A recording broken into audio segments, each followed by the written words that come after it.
So even before you go into the labor market, by age 1, you can be classified what kind of employment you are likely to be. Okay? And that is a very big question. So we need to, while we attack neoliberalism, we also need to attack something more than that. Thank you. Thank you so much. Yeah. Thank you, Professor Kanan, and I don't have anything to say, but I need to say quickly something that you are raising problems both for trade unionism and also for the theory of that. And the Praveen's article covers that. If there is a dismantling of command structures and the exploiter is invisible, what do you theory about? What is the object about which you theorize? So that is not giving any kind of a conditions of the possibility of theory. So that is a big challenge when you really do theory. If you want to do now, you need not do, but you need not exactly do it. And so 17% people can only identify who are their masters and their employers. Can you really do theory only on 17% therefore? Is there a degree of doing theory? The theory's founded hope is to really capture the universal reality in its totality. It's not just anyway. So this is a problem. I think it's both. It's theory, question of theory also to understand, make very concrete sense of what is the practice. So I think it's a big challenge before you and not before me. Thank you so much. Okay, now book release, no? It's not mentioned here, but I think it's mentioned. Sorry. I'm over-reading something.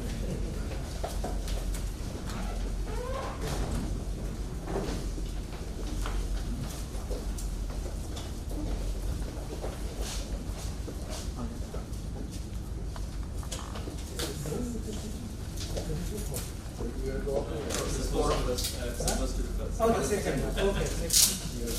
Open it, yeah, and show it to everybody.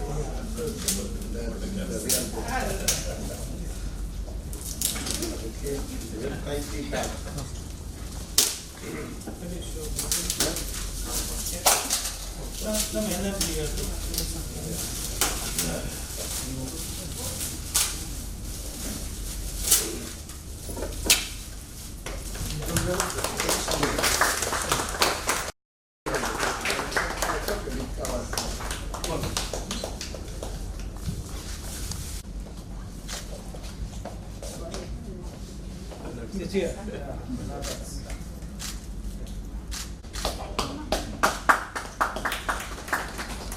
Thank you.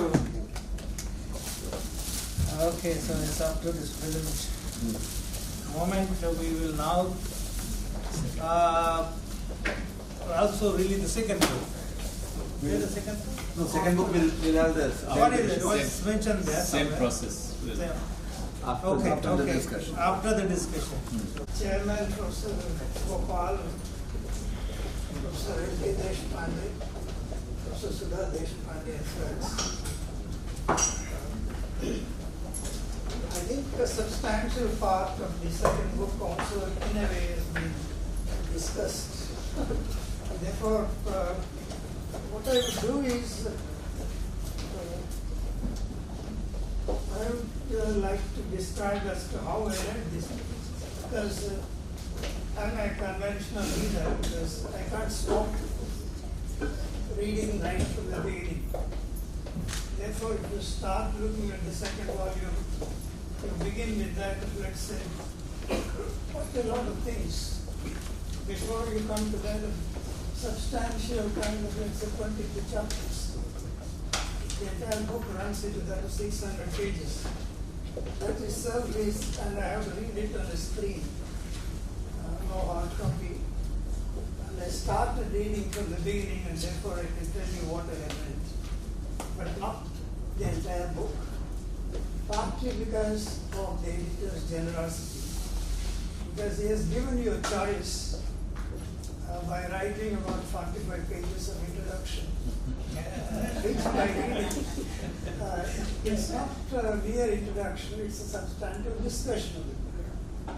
Therefore, I had a choice. I can pick up from this introduction which are the things I should go in and read seriously. But of course, I will begin with that. Before the introduction also there is a substantial part. There is a very interesting kind of write-ups. There is a brotherly write-up by Professor Natsne, who looks upon LK as brother kind of a sister, elder brother. And in fact, to say a line from it, it was he who asked him to apply for a position for which he was not ready to apply. And then, of course, applied and got his position. And that's, I think, what elder brothers do. Then Shyam says it's a fatherly, he himself mentions this as a fatherly write-up. And of course, see, this whole of the description, and then you go down, then there is, I think, the praise of the book. There are quite a few number of people, some of them are here, who have written about the book. And in fact, a sum total of all these things would suggest that what kind of person is involved in getting this kind of an honor by a student. And I think one summing up somewhere, I think you begin with that of he is a gentle person, he is a genial person, he is a warm person. And in fact, you start envying that we had no opportunity of working with him in the Bombay University as some of these people had, either as a student or let's say as a colleague. Our first opportunity was meetings in LSE, ISLE. But luckily for us, ISLE is Indian Society of Labor Economics. It started graduating in its ambit by Started Institute of Human Development. That's exactly where some of us used to meet and work together and know, some of us know each other much better than our own colleagues in our own departments because of IHD and working together, including that of Professor Deshpande and Professor Sudha. In fact, many of them have been saying that if we start with that LK, you can't stop there. It must be Sudha. It's something like Ardhanarishwara. So you have to mention it. And that's how we saw it. And we were working. He says it was a family enterprise. That I think I am not a capitalist to talk about it. But I thought as a younger person, I looked at it. But I think that gave us an opportunity. Although the work we used to do there, Professor Mahendra, they would describe it, as he was also part of it, as food for work. Although the work we did for food for work was much better than the work that we did for food elsewhere. So this was the context in which we came to know, and I'm very happy to be here. And then, of course, I can't miss the person who has put these things together, that is Shyam. It's a challenge. In fact, these 2 volumes, they're edited volumes, but they're not collection of papers. In fact, I know Shyam has given assignments to each one. I've written a paper there, he assigned me that paper. I have not written it, I have not been working on that area either. And everyone has done that with the kind of sincerity and the kind of quality of work that has been done. I think already mention has been made. And then when somebody reads the praises that we get, it's not only for the persons, but also the people who have written it. And in fact, getting them, in fact, as he's mentioning, getting 1 volume published, and in fact, we are trying to get social development report of 2018, it's 19, we are not able to do it completely. The kind of cooperation with authors, altogether 40 papers. Most of them, like me, are difficult people in the sense they don't respond easily, but he got the papers on time. More interestingly, I must also mention, because of his abilities of persuasion, you could make the publishers to get it on time. It's a record time. The 2 volumes were brought in record time because we know the kind of time they take. So with this, I think when it comes to the question of, let's say, the second volume, which is a substantial kind of 22 papers, I would rather perhaps not go into that with each paper, but it's divided into 4 parts. Maybe I would present them in 3 ways. Perhaps one looks at the substantive things coming in. Most of the things are related, therefore, informality, globalization, things like that have been substantially there in the first volume as well. But if you look at substantive parts, and then there is interesting kind of methodological issues. I mean, it's subterraneous, it's not explicit, it's implicit, and then of course policy aspects. In fact, the dilemmas of what Kannan was referring to, he is not for socialism. I'm not talking about him right now, but if you begin with the first part of the book, out of these 5 papers in the first part, let's say the introduction, there are 3 papers which are rather challenging papers. In the sense to begin with, it tries to, what he says as mapping out and then giving some understanding of the informal sector. The couple of papers start, let's say, referring to the informal sector in a typical neoclassical, neoliberal kind of framework. In fact, one of the papers starts with that of, let's say, the entire informality could be seen in the framework of what could be seen as, let's say, the very idea of regulation as a predator.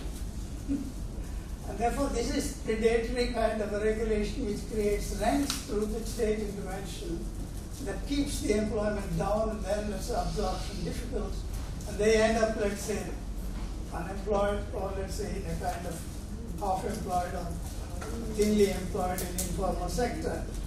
Another paper says that much of the rents are generated through regulation, through that of unionization. This is somewhat, to begin with, a jarring note, but I think the editor has a generosity to say that I think it's better to begin here and leave it to the readers how they go about understanding this larger context, in which, I mean, this is the dominant view that is being sought to be pushed onto that of the kind of things that hang on us now. But if you look into that of the Damocles swords of the kind of labor reforms that we are in for, like the labor code, where you talk in terms of industrial relations bill, which was brought in 2015, where they would like to amalgamate ID Act, TU Act, and Industrial Standing Orders Act together, and then of course, since it was difficult for them, they left it to the states. We also know what happened in Rajasthan, and then that was Madhya Pradesh. And then the Factories Act Factories Act that they would like to is still in the form of Bill 2016, where I think they would like to, let's say, shift the application of the very definition of factory from 10 with power, 20 without power, to that of 20 with power and 40 with that of, let's say, without power, by which, of course, 70% of factories would be out of any such thing as a Factories Act. Leave alone, of course, they are ready for that, because as Supriya was telling that already 40% of the factory inspectors are not there.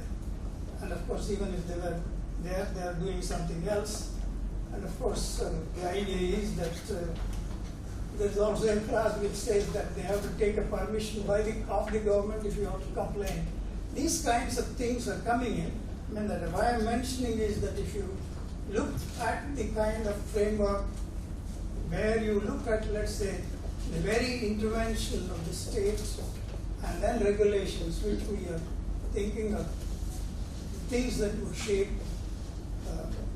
industrial relations in favor of the workers or employees, or let's say at a challenge, and therefore we have to understand this framework. And in fact, there are some other contributions elsewhere. They would also dig up the kind of theories behind that. And then, of course, the substantive part of this the book, which comes to that of section 2, is in the form of, let's say, presenting profiles of informality. And this is, of course, a detailed kind of pictures that you get from the field work done. And I think one of the things is that when it comes to the question of the way in which it's done, the methodology involved is quite the ones which could be referred to as the labor economics methodology that perhaps is visible in the work of, let's say, the ISLE's studies, I mean, the papers that come to that of ISLE studies. In fact, the range of, let's say, presentations made suggests that the informality now extends much beyond that of the traditional into that of what is referred to as the modern, which I think there are quite a few ways of describing it, like what they have been talking in terms of gig economy or platform economy or freelance economy. And I think some of these things are, for instance, the plantations and the nature of informality, which is on the excuse of, let's say, that the competition would lead to that of, let's say, depriving of trade in terms of, let's say, the export. I mean, this is essentially tea plantations in two locations, one in Darjeeling and the other in, of course, Kerala. This refers to that of, let's say, how the basic kind of, let's say, payments by minimum wages are denied. And it's also shocking, I'm still not able to believe. The documentation suggests in 2015, 1,400 Darjeeling tea workers died of starvation. It's very difficult to even believe it, but I'm not questioning that. And then the contrast is that, let's say, it's also a lack of, let's say, mobilizing them into that of unions and fighting for them. And this is exactly where there could be some kind of problems in organizing them.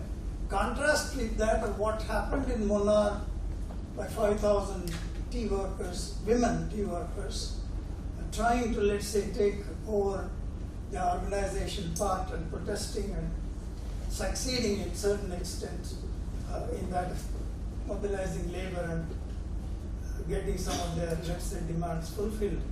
And this is exactly what they would perhaps try to suggest, that there is a possibility of mobilizing informal sector if you look at, let's say, some of the emerging examples.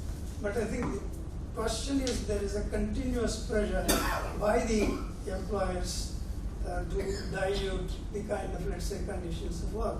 I mean, it extends to that of, they bring in, of course, the next locale is that of, let's say, the value chains in automobile industry. It's very well known that down the lower tires, and in fact we had also personal experience helping Papola went around the ancillary automobile part makers in Chennai, and then the person who was supplying some of the tools, he said that he was a very qualified person, an engineer, with an investment. He made almost 1 crore.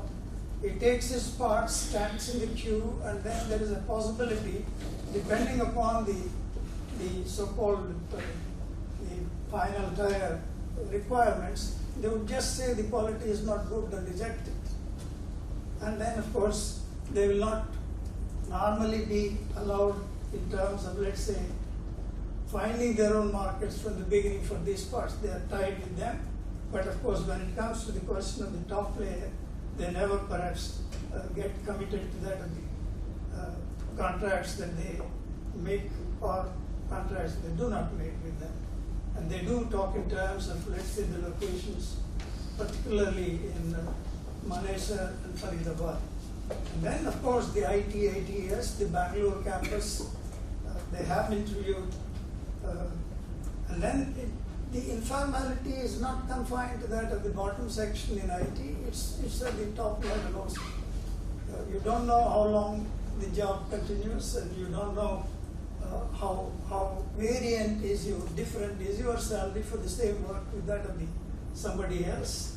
And this, I think, hardly gets any regulation, because the IT is a section of concession rather than regulation.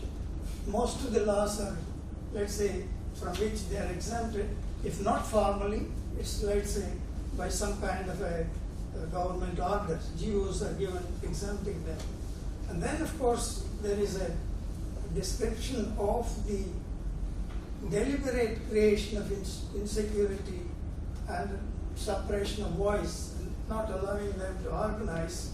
And this is, I think, in the case of, let's say, it's very difficult. This is where I think we emerge closely to that of, let's say, the so-called modern online labor markets, the gig, and then, of course, the platform economy. And perhaps this is where I think Ramaswamy is here. He takes up the experience of United States gig economy, then looks in detail and also brings in the possibility of how to tackle it from the point of view of organizing them in terms of 2 case studies. But I think what comes out is that when we look at this so-called, I mean, this is where I think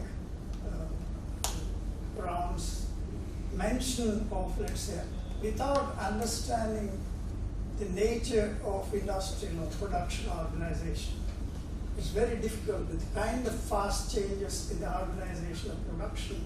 It's very difficult to appreciate the kind of conditions of labor, and then how you tackle it. The dilemma or the questions that's posed in particularly for Ramaswamy's paper is that, how do you tackle it? That how do you Uber and then, let's say, Ola, these kinds of situations, it's completely different. You don't even discuss them as, let's say, industrial labor.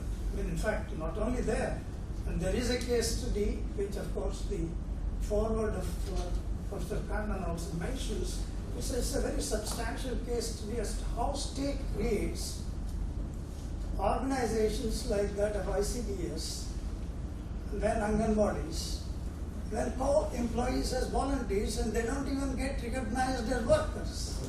And their struggle is to get even, let's say, get the recognition as within the state itself. And then, if this is the kind of a situation, and of course there is the notorious example of, there is I think, a question that's whether legalizing certain things would help.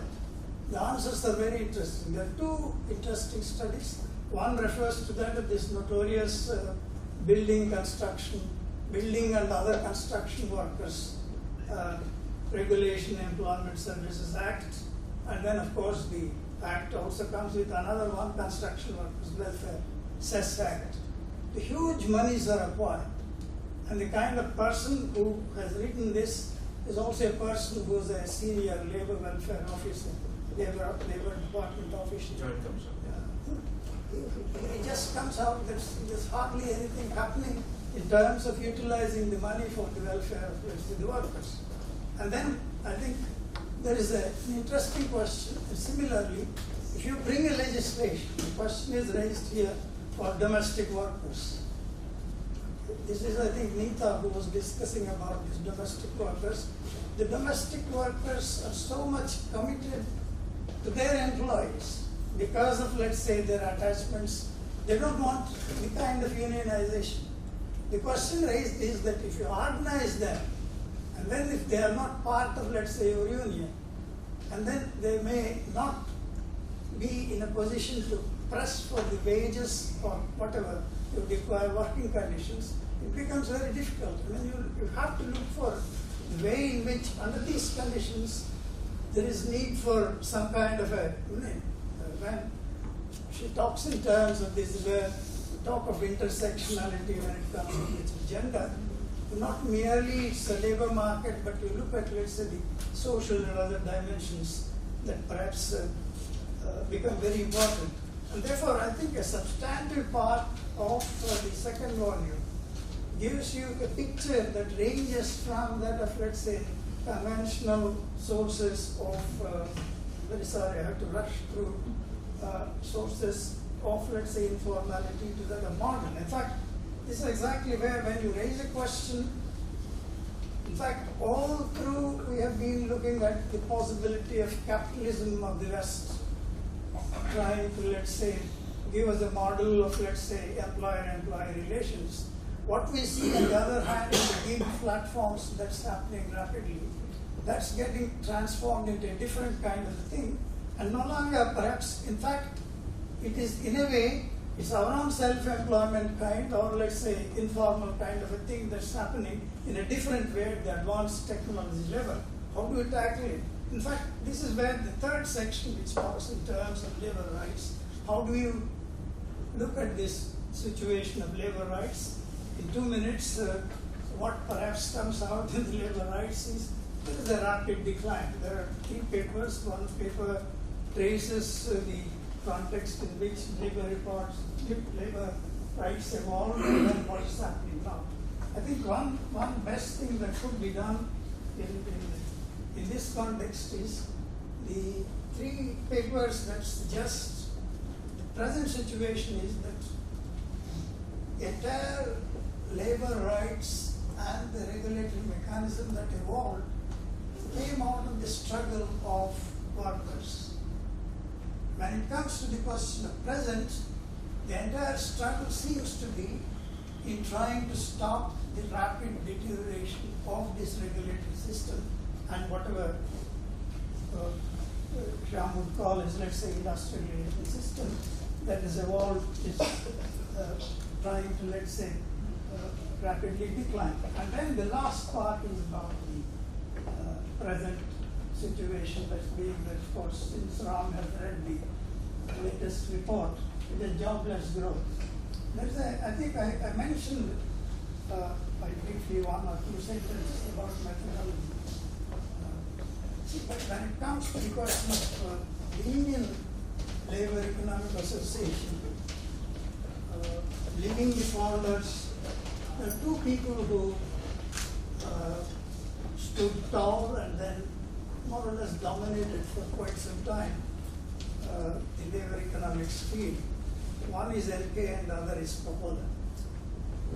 There is a very strong, rich tradition in Indian labor economics society of institutional methodology, right from Radhakaman Mukherjee down to that of, let's say, fellows like me. We also believe that you just cannot think in terms of realizing in this complex kind of situation.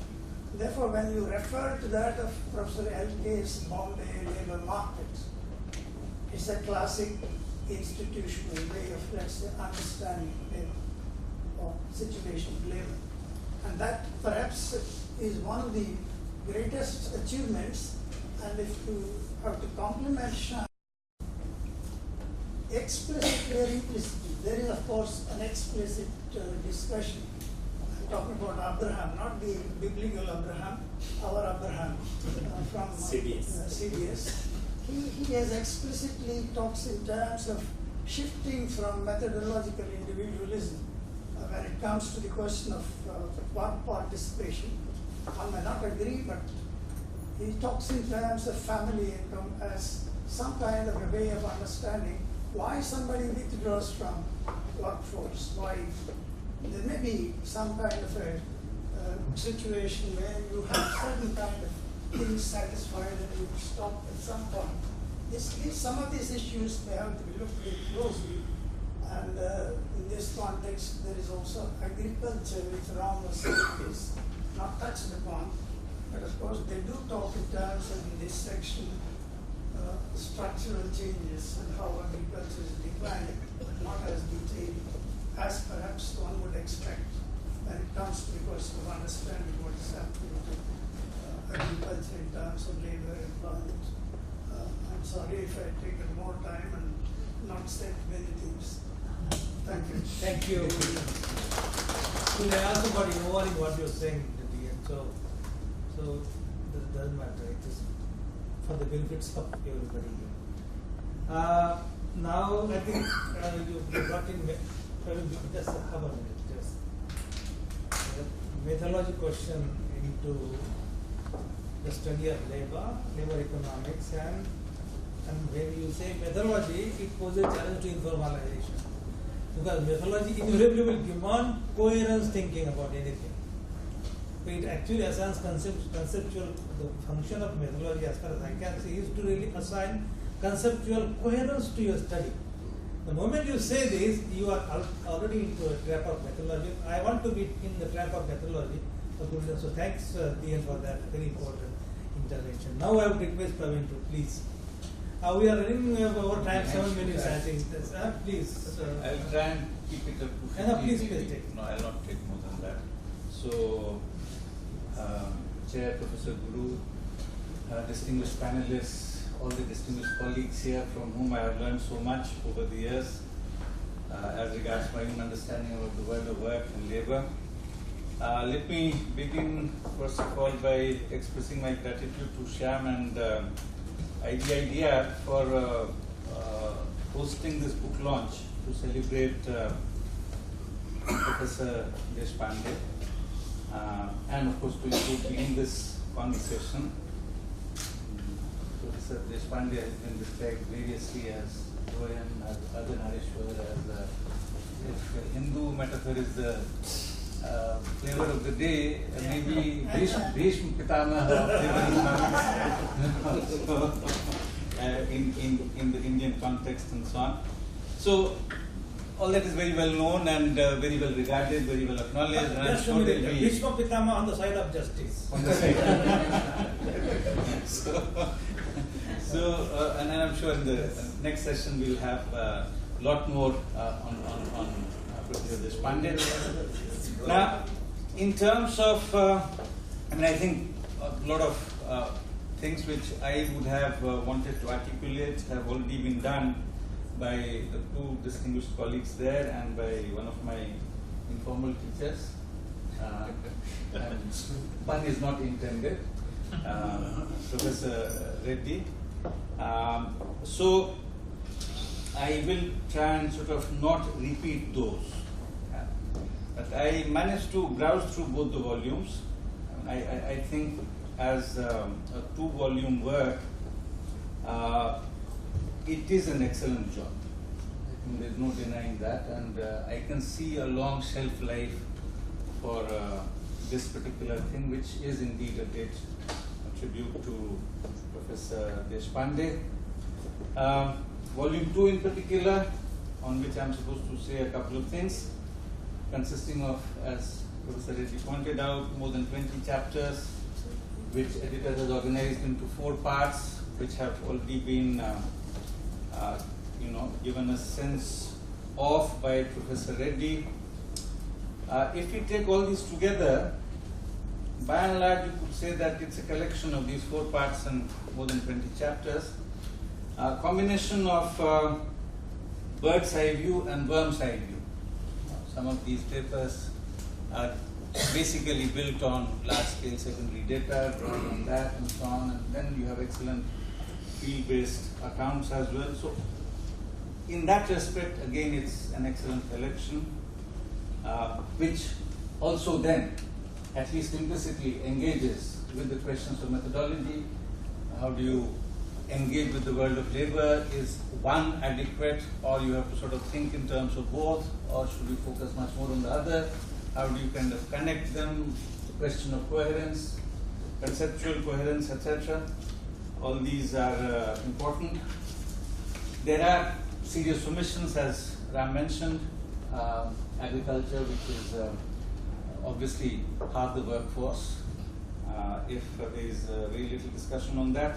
But then, only that much can be done in a particular volume. So, the editor has the privilege and the right to decide what themes, and as Professor Reddy mentioned, in fact, he assigned the task to each one of us, who he picked to contribute. So I could have done a piece on agriculture, but he said, no, you have to do this. So there is a good attempt, I would say, at covering different and diverse sectors, but there are also obvious limitations because it's only that which could be done.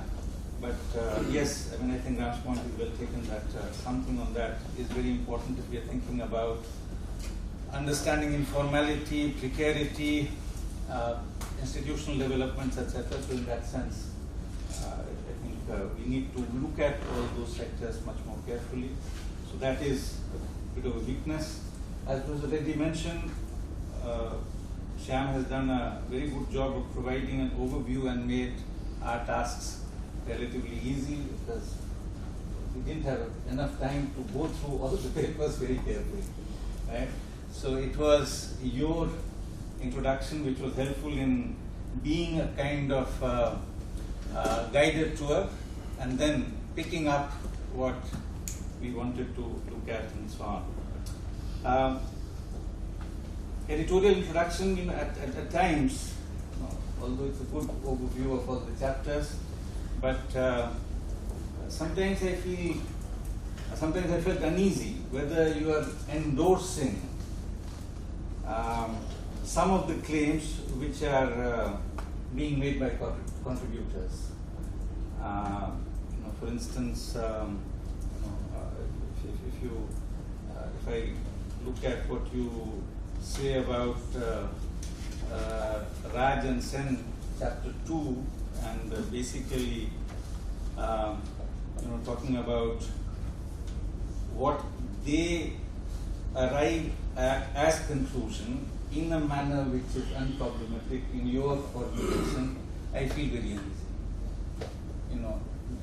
I think it's a deeply flawed chapter, and I think one needs to engage a little more if you are engaging with it, and likewise with other chapters as well. So, essentially, I think it's important that many, given the fact that most of these chapters cover contested terrains, almost every chapter is sort of very controversial in terms of theme that it is engaging with. Of course, every author must have her own sort of prism, perspective, worldviews, etc., which influences their treatment of the chosen themes. That is how it is, that is how it should be.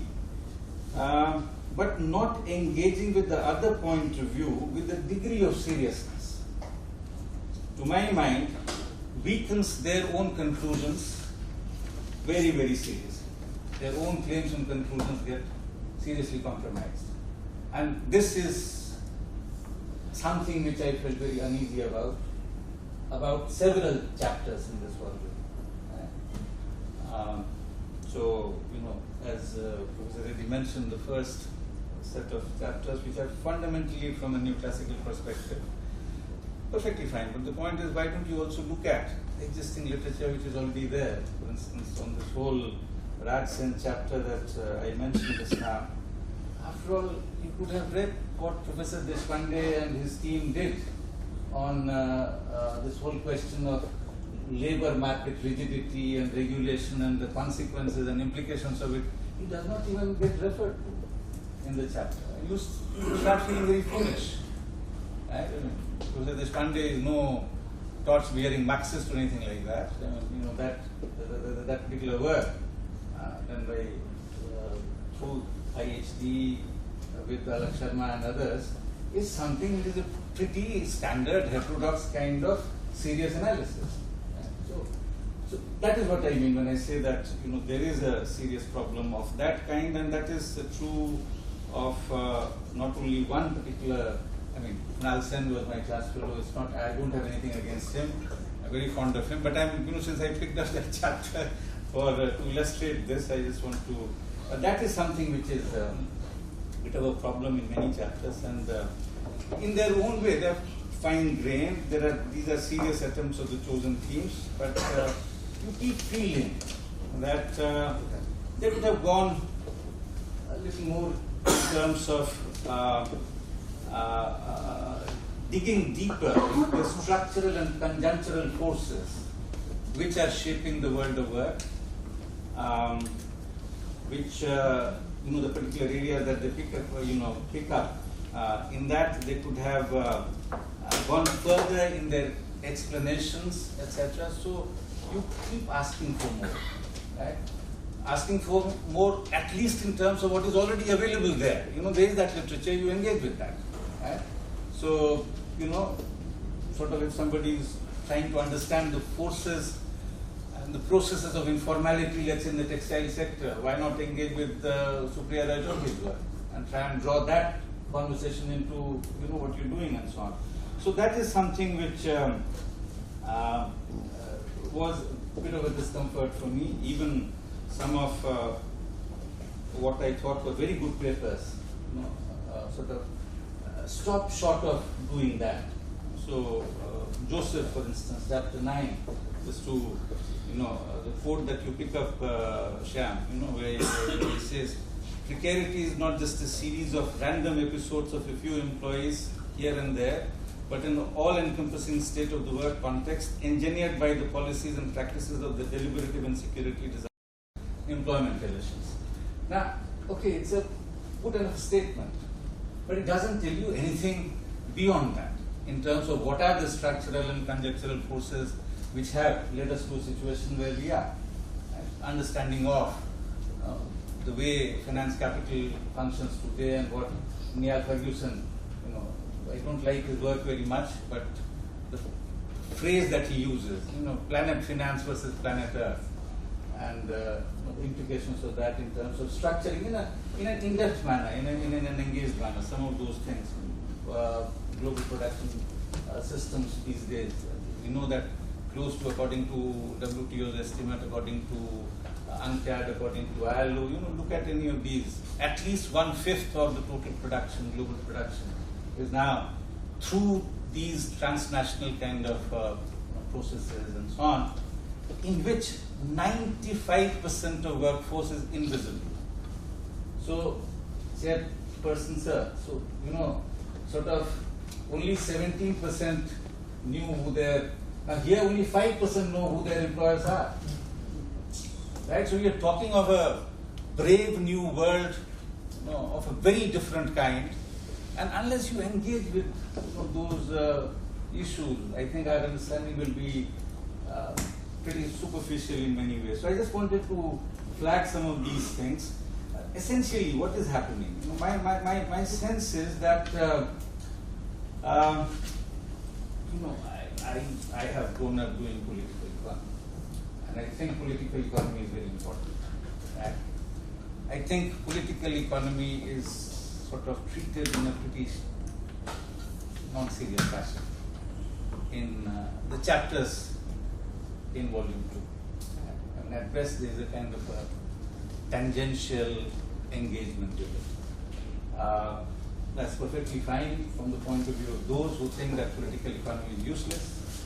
But since you asked me to comment on it, I have to put the record straight from my point of view, why I think that that's a serious lapse, serious lacuna and so on.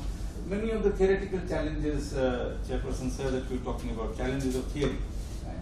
Now, anyone who has read, let's say, her or his Harry Braverman carefully, right, would talk of labor process and not industrial relations, not simply employment relations.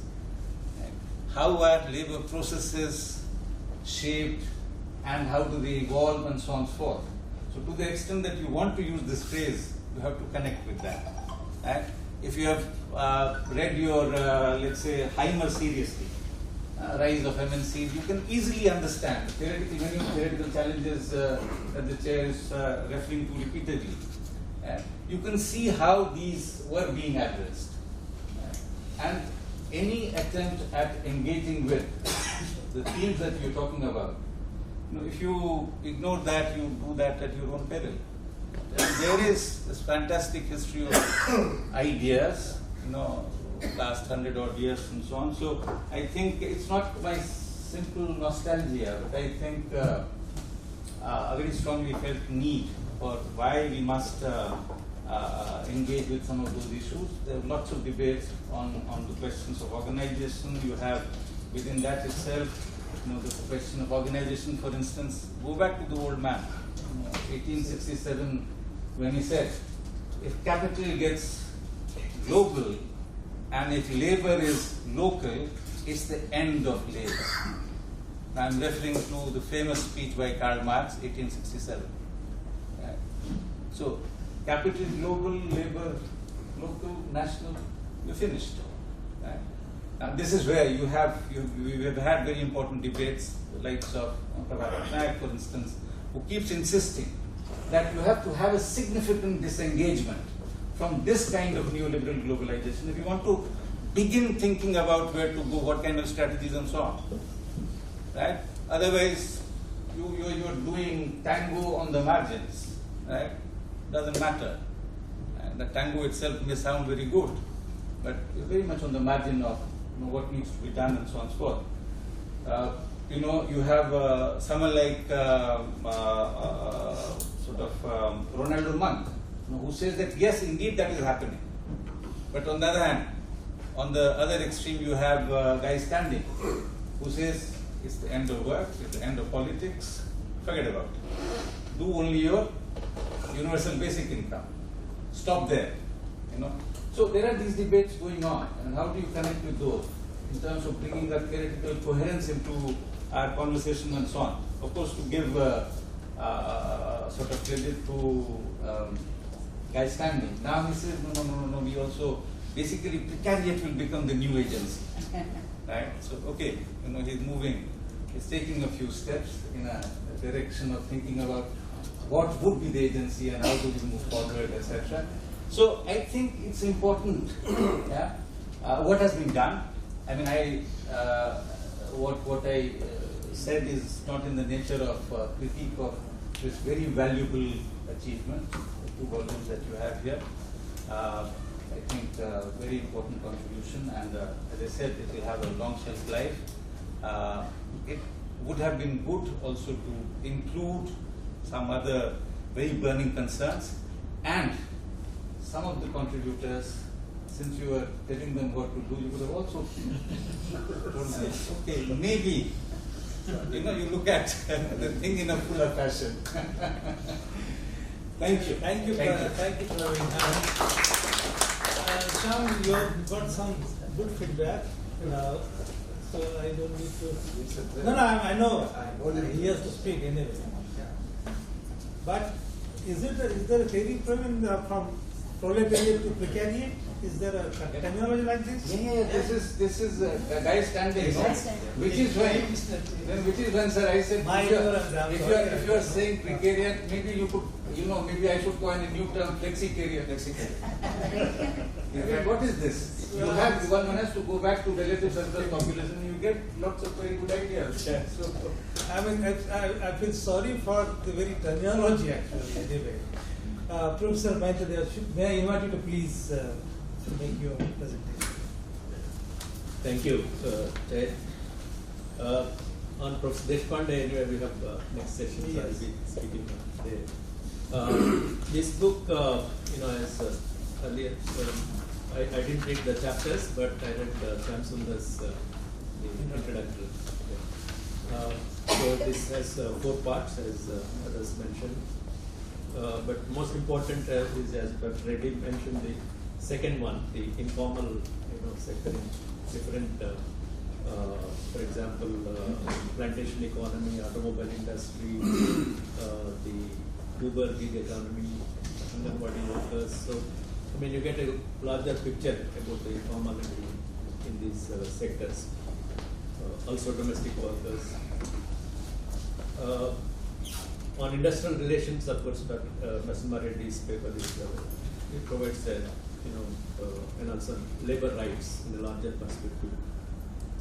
The last part is on the jobless growth and the policies. Shared work paper is a good one, the policies. So I'll speak briefly on the last one, basically employment issues and also on the policies needed to both informal sector as well as the formal sector, how do you improve on the employment growth? Of course, the latest one, 2017-18, shows lots of decline in labor participation, trades, both men and women, and particularly women, almost 23% to 18%. And also the unemployment is high. Although the government says they are not comparable, because they say the sample is more uneducated thing as compared to earlier expenditure taken. So I still don't know whether they're comparable or not.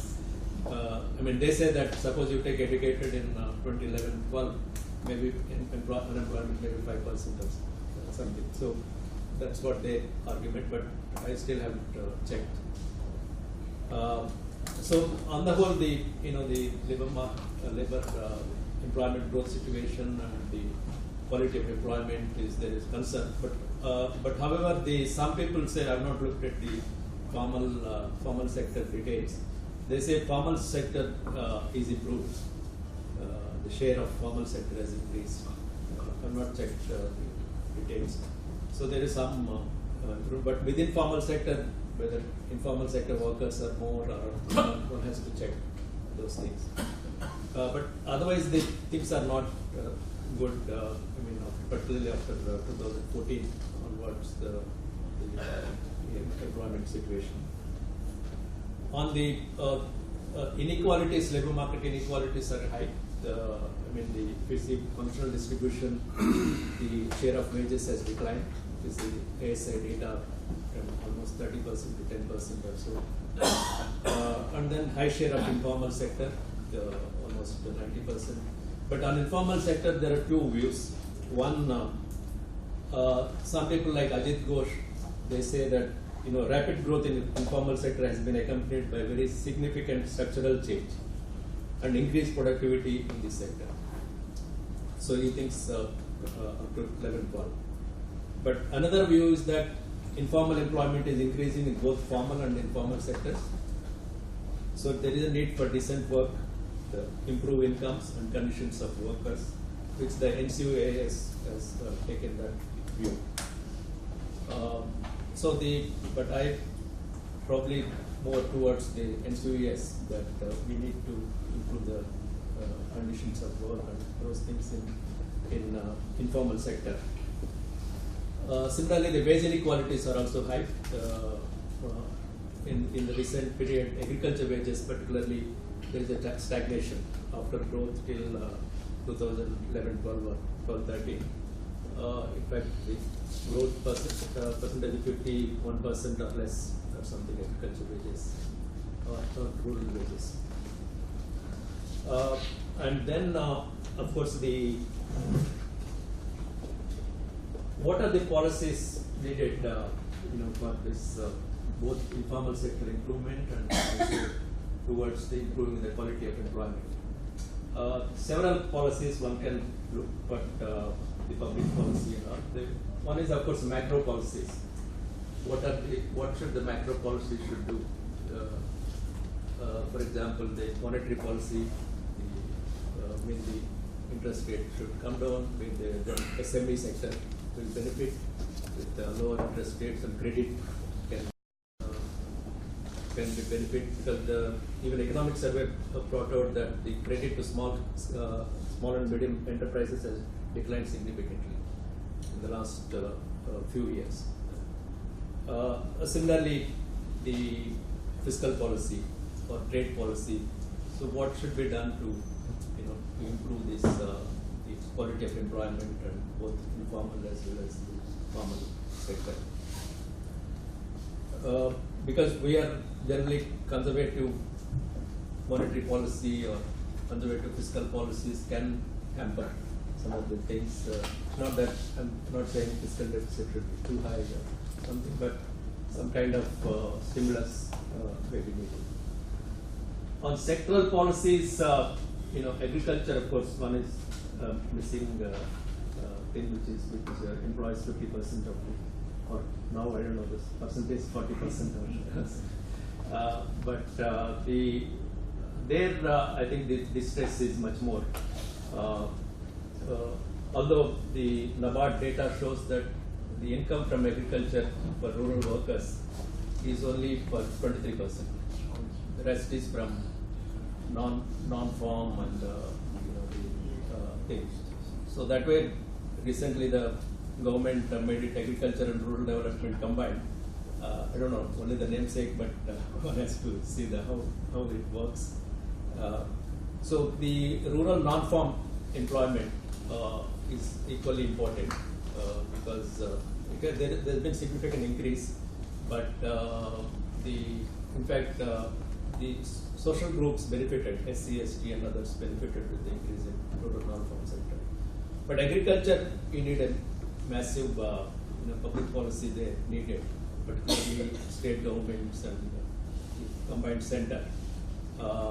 Unless you revive agriculture, the livelihoods of the many almost 40% of people are at stake. So that's where I think you need much more effort from the non-agriculture. But the other sectors, the industry and services, Make in India, they started this, but they were concentrating only on ease of doing business, which is also based on two centers, the Bombay and the Delhi. And even methodology, we don't know. Some people say that methodology is a comparable one. There is no improvement in much in ease of doing business time. So instead of concentrating only on that, I think how to increase the manufacturing employment in the services, one can improve, but services, particularly IT sector and those things, but with the mechanization and all, how much we can improve in these services. Because services with 70% of, 60% of GDP, we have only 26% of employment.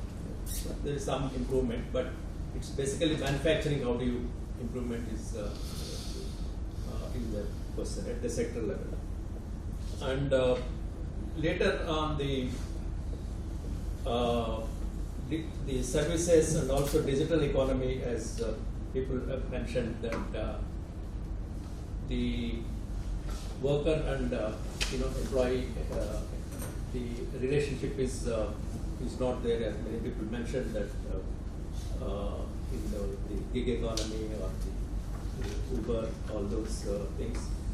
But here the effects of the technology can be different from farm level, industry level, and macroeconomy level.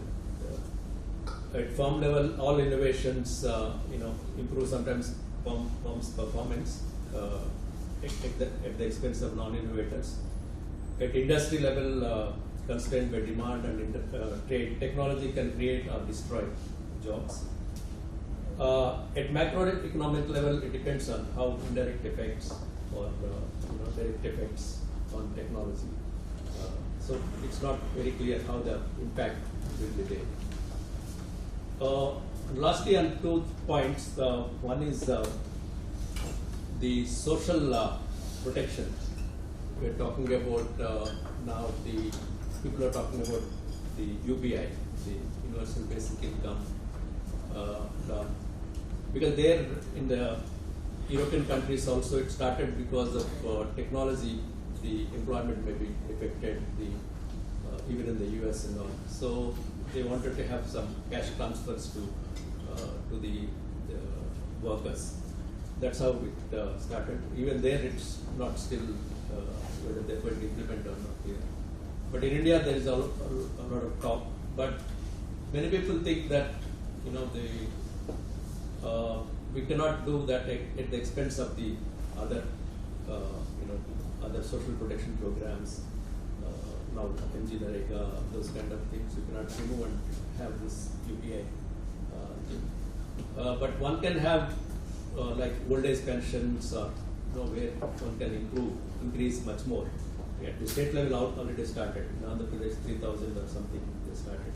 So like that, at the national level, why can't we have old age pensions? and similarly maternity entitlement. So those kind of issues, one can take up rather than. And also on social protection, the best work is of course NCIVS has done, where the social floor is needed to take care of the both capability deprivation as well as the contingency deprivation. So I don't know what happened to those reports and all now. So social protection, I feel those kind of social security are important. Lastly, on human capital, is that because the labor market inequalities not only due to this structural change and those kind of issues from agriculture, but the human development is equally, health, education, those kind of issues are equally important for the workers. So the human capital approach is needed to improve other things, because even the skill levels, they say that we are 2% of our workers are skilled compared to 50% or 60% in other countries. So these are the issues I think one has to talk about.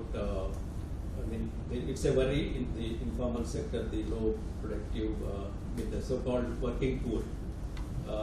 The unemployment is still even 6%, maybe high, but compared to the working poor, where maybe 30% or something, where people are working but very low wages, low working conditions.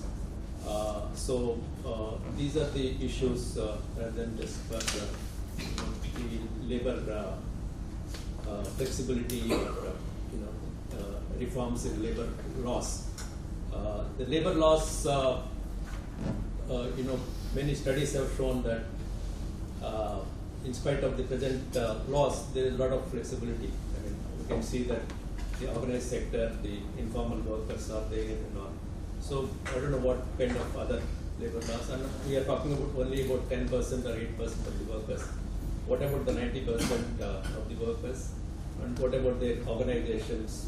Some informal organizations are coming up, but how do you improve their conditions and all is an important question. Thank you. Thank you, Professor. Thanks, you raised a number of issues, and one issue that bothers me particularly is the nature of money. What is the character of this entity called money? And from is this embedded nature from the barter system to its dynamism in the purely classical political transaction, a capitalist transaction, to its becoming commodity. And we need to really focus really seriously on this, because money is desirable and also undesirable at some level. And there's a chapter, biblical take on neoliberalism. And so that is one, that actually is introducing new sets of vocabulary to understand economy differently. There should be a complacency should not be tolerated. A complacency of the market and the corporate should not be tolerated. They should be morally responsible to really comply with the labor standards. So all that is new vocabulary is coming. The church is involving itself into refashioning our economic thinking. So these are all, and that chapter, of course, is a very interesting chapter. And you have taken a lot of trouble to rewrite a very exhaustive introduction. I have read only the first introduction, the first volume. Second volume I have not gone through it. But so these are issues that are so important. But let me finally, just take half a minute. You begin at the introduction, and it is taken over by other authors as well. The real contradiction is, how do you understand neoliberalism? It is raising problems, it says, of unemployment and other things. Drudgery, I think Praveen used the word drudgery, or you used the word drudgery. And that's qualitatively different. It's not simply pure exploitation, it's something else, qualitatively different. A very interesting set of discussion that has come up in the panel discussion. But neoliberalism is raising its own contradiction. The contradiction is that it is creating problems of unemployment, drudgery, and other things. At the same time, it is also offering solution to the problem through flexibility and other things. And I have a very, very interesting analogy. It's like Gabbar Singh. Neoliberalism is like Gabbar Singh.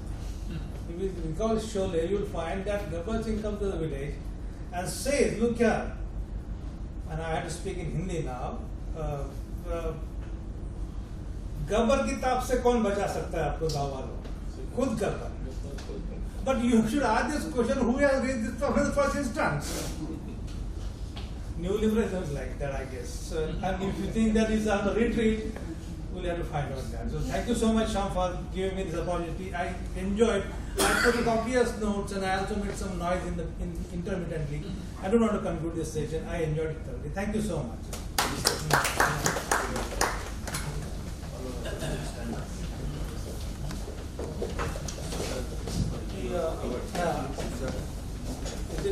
All of us can hold it.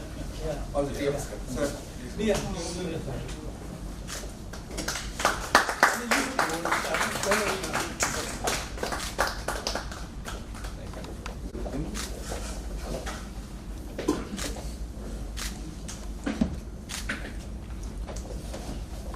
So great. Huh? I have a. He has to do the presentation. Thank you. Then we break. 3 to 4 minutes. Your time. Chairperson Professor Gopal Guru for giving me the opportunity. I just want to say a few words, not only response but also kind of thanks on the technical aspect. I edited the book. When I edited the book, I was very sure that I would not receive much flake because I am guarded by the brand name of Professor L.K. Deshpande. So I was secure in the fact that I am editing a book and I would get favorable reviews. And I don't think that belief has been belied. But if I have missed out agricultural labor, blame it on industrial relations and my affiliation to XLR. And that is a serious lapse industrial relations will have to face in order to enlarge its conceptual boundaries to include agricultural labor. So we have refashioned it as industrial employment and labor relations. It's very clumsy, but for the time being, it should satisfy some of us who are trying to make industrial relations even relevant in the Indian Society of Labor Economics. Now, the two books edited by me in honor of Professor L.K. Deshpande have been a long and arbitrarily a big project involving many people. So I will thank those people very briefly. First of all, let me take a lot of pleasure in thanking L.K. To permit me to dedicate these two books also in his honor. By the way, I want to say there are 3 books that are dedicated in his honor and not just 2. I'll hold all the 3 books near him and take a photograph. But totally, there are 3 books that are dedicated in his honor. And though I am provoked to bring out a book on agricultural labor, sir, I assure you, I won't bother you with another honor. But I will address the agricultural book. Now, I don't want to say anything in defense, but I thought I had done enough of bashing of neoliberalism in the first volume, and the second volume I thought I could accommodate all kinds of views, and which is what LK stood for. In my tribute, I have said that he is a Bloomsburyan. In London, there was a Bloomsbury group in which Keynes and other people were there, and they held the view that diversity of views are fine. So I thought I should respect his Bloomsburyan spirit and engage in neoclassical articles that have neoclassical flavor as well. So I would request Praveen and others to engage with them, and so that they could engage with Marxist and other perspectives. So that could be a dialogue. Fruitfully, paradoxically, it may not lead to any solutions, but that is the tragedy of academic world.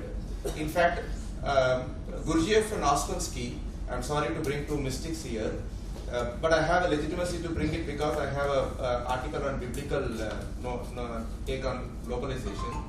They say that typically academics live with the mind, as they live with the mind, they would rather look at things that are not there and pick on them. So that is how the mind works. Now let me come to the thanking part. An edited book is as good as the contributions are, and if my two books read well, the entire credit goes to the contributors.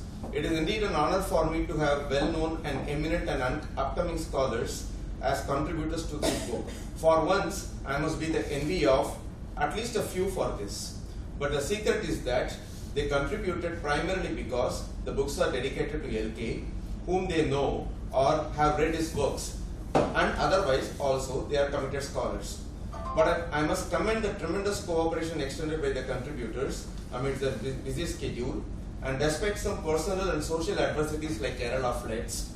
I too faced some terrible moments during the peak period of production of the two books, which, I lost two of my brothers back to back in a span of 3 months, exactly when I was editing it at the time. My immediately elder brother, Mr. K.R. Suresh Kumar, is here. He is the only surviving brother of mine, and he has come to attend the function. I hope these moments have given him some joy.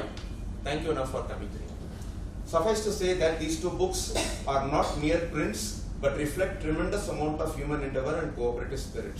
The two books have received praises from eminent people, and I am thankful to all of them for writing their endorsements. Needless to add, their endorsements will surely enhance the value of the books. Some of the people who wrote the endorsements are here.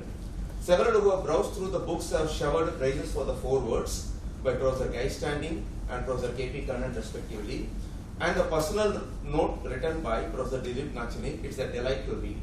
I am deeply indebted to these three fine academics for the glorious association with this book.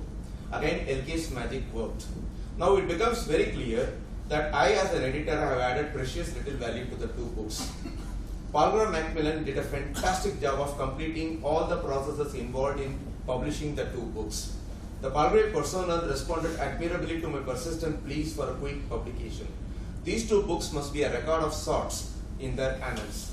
I must specifically thank Palgrave representative Ms. Sandeep Kaur for overseeing and coordinating all the processes instantly and efficiently, and the publishing team led by Razel Tensler, based in the US, for carrying out the incredibly speed printing and shipping processes. This function on this date is happening because of their wonderful work. Palgrave, a big thanks to you. I must thank Professor Gopal Guru, editor EPW, for having immediately accepted our invite, my invite through Professor Mahendra Dev, to chair the book release segment of this function, and his association with this event is special. Sir, thank you. I am quite indebted to Professor Mahendra Dev and Professor K.P. Kannan for releasing the books and for making observations on them. The panelists, Professor D.N. Reddy, Professor Supriya Rai Chaudhary, Professor Praveen Jha, Professor R. Ramkumar, I thank you for being kind to me in your observations and also on the books.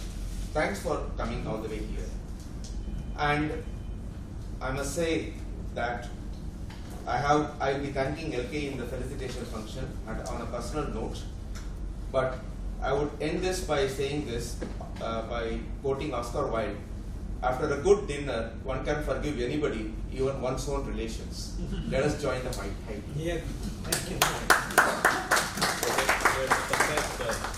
What time? 20 minutes. 20 minutes. Yeah.